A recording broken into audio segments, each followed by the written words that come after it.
warahmatullahi wabarakatuh. Ketemu lagi dengan Bu Indra dalam pelajaran IPA. Apa kabar anak-anakku semua?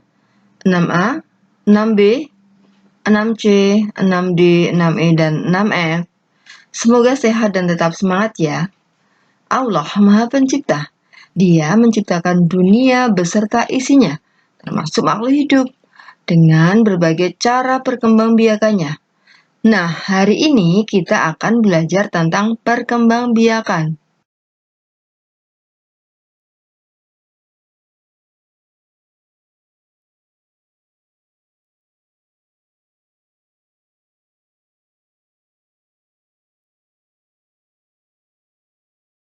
Perkembangbiakan makhluk hidup.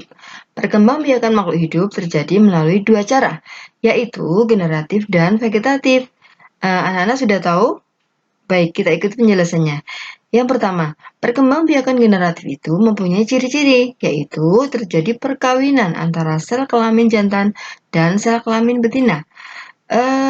Ciri yang selanjutnya adalah perkembangbiakan generatif melibatkan dua induk, yaitu jantan dan betina. Sedangkan perkembangbiakan vegetatif memiliki ciri, yaitu tidak terjadi perkawinan antara sel kelamin jantan dan sel kelamin betina. Dan perkembangbiakan ini hanya melibatkan satu induk saja.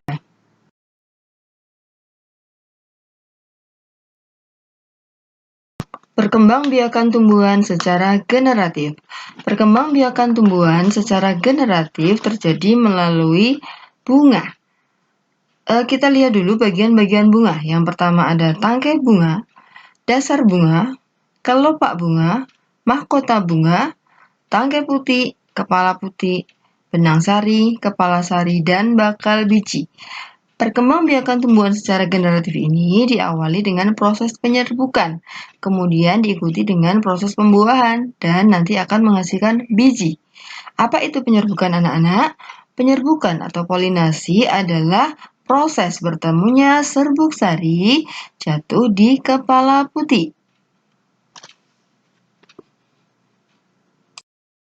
Ada beberapa jenis penyerbukan. Yang pertama, penyerbukan sendiri. Itu penyerbukan yang terjadi jika benang sari jatuh di kepala putih pada bunga itu sendiri. Sedangkan penyerbukan tetangga apabila benang sari bertemu kepala putih pada bunga lain yang masih dalam satu pohon. Penyerbukan silang terjadi apabila benang sari bertemu kepala putih di bunga lain yang berbeda pohon. Sedangkan penyerbukan yang terakhir adalah penyerbukan bastar jika benang sari bertemu di kepala putih bunga lain yang berbeda varietasnya.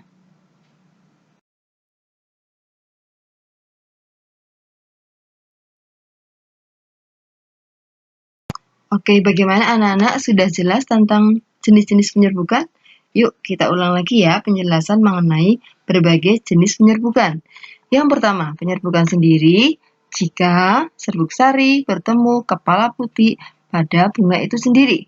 Yang kedua, penyerbukan tetangga jika serbuk sari bertemu kepala putih bunga lain. Bunga tersebut masih dalam satu tumbuhan atau satu pohon.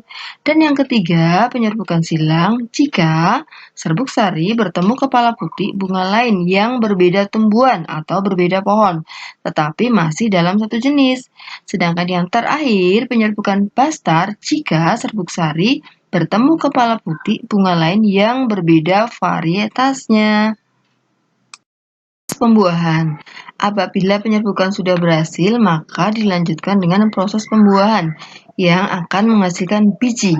Nah, jika biji itu jatuh ke tanah yang subur, maka akan berkecambah menjadi individu baru. Dan ini menjadi alat perkembangbiakan generatif bagi tumbuhan. Contohnya pada mangga, jeruk, rambutan, dan lain-lain. Nah, coba anak-anak amati sekitar kamu. Banyak bukan tanaman yang berkembang biak dengan biji?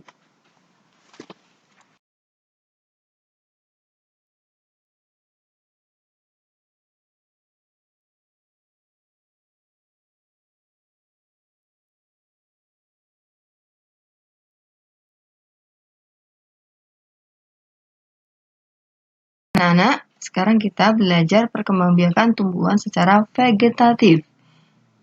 Ada dua jenis, yaitu vegetatif alami dan vegetatif buatan. Apa itu vegetatif alami? Vegetatif alami itu adalah perkembangbiakan yang dapat terjadi tanpa bantuan makhluk hidup lain. Yang pertama, contohnya dengan membelah diri, yaitu pada volvox. Ya. Kemudian yang selanjutnya yang juga membelah diri adalah tanaman lain, yaitu ganggang biru.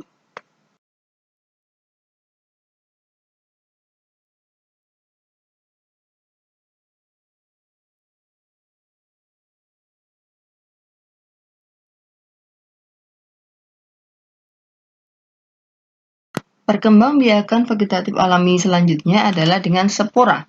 Tumbuhan yang memiliki alat perkembangbiakan dengan spora adalah diantaranya jamur, kemudian lumut, dan juga tumbuhan paku.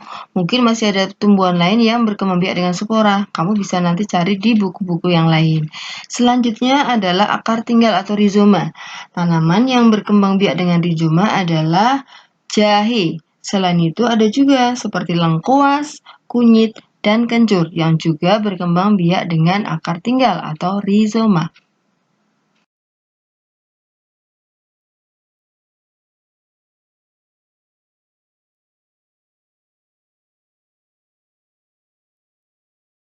Alat perkembangbiakan vegetatif alami berikutnya adalah tunas. Tanaman yang berkembang biak dengan tunas adalah pisang. Selain itu ada juga tanaman lain yang berkembang biak dengan tunas, yaitu bambu. Nah, kemudian kalau tunas adventif atau tunas liar itu ada pada tanaman cocor bebek. Selain itu, tanaman lain yang memiliki tunas adventif atau tunas liar adalah sukun atau cemara. Sukun dan cemara itu juga memiliki alat perkembangbiakan yang berupa tunas adventif atau tunas liar. Selanjutnya, umbi batang. Tanaman yang bisa berkembang biak dengan umbi batang adalah kentang. Tanaman lain yang juga berkembang biak dengan umbi batang ini adalah gadung, gembili, dan ubi jalar. Perkembangbiakan vegetatif alami selanjutnya adalah umbi lapis. Umbi lapis terdapat pada bawang merah. Selain itu, bawang bombay, bawang putih juga memiliki alat perkembangbiakan berupa umbi lapis. Kemudian umbi akar. Tanaman yang berkembang biak dengan umbi akar adalah wortel. Selain itu, tanaman lain yang juga berkembang biak dengan umbi akar adalah dahlia, lobak, dan bengkoang. Tanaman rumput teki, stroberi berkembang biak dengan alat perkembangbiakan vegetatif alami, yaitu geraki dan stolon.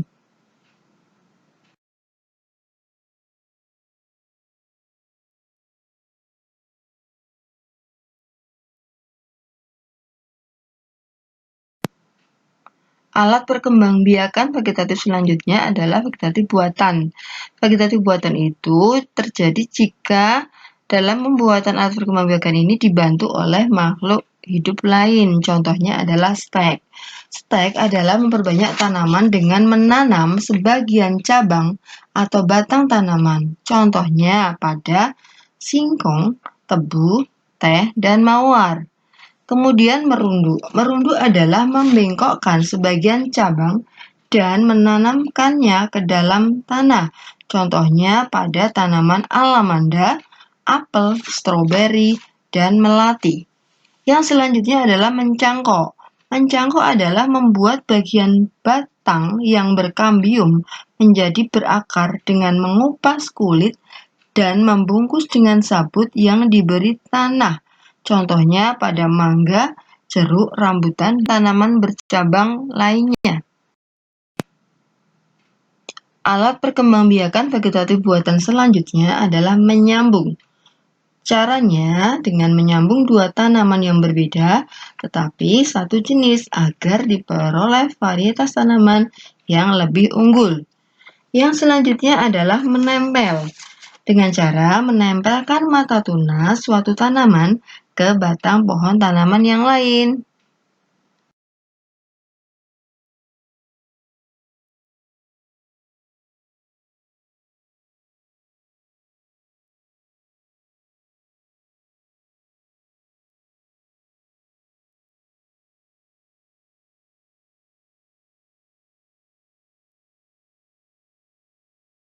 Oke anak-anak, demikian materi perkembangbiakan tumbuhan hari ini. Agar kalian lebih menguasai materi, silahkan baca materi di buku paket kalian. Jangan lupa kerjakan pula soal-soalnya ya, yang ada di dalamnya. Tetap semangat dan jaga kesehatan. Sampai ketemu lagi. Wassalamualaikum warahmatullahi wabarakatuh.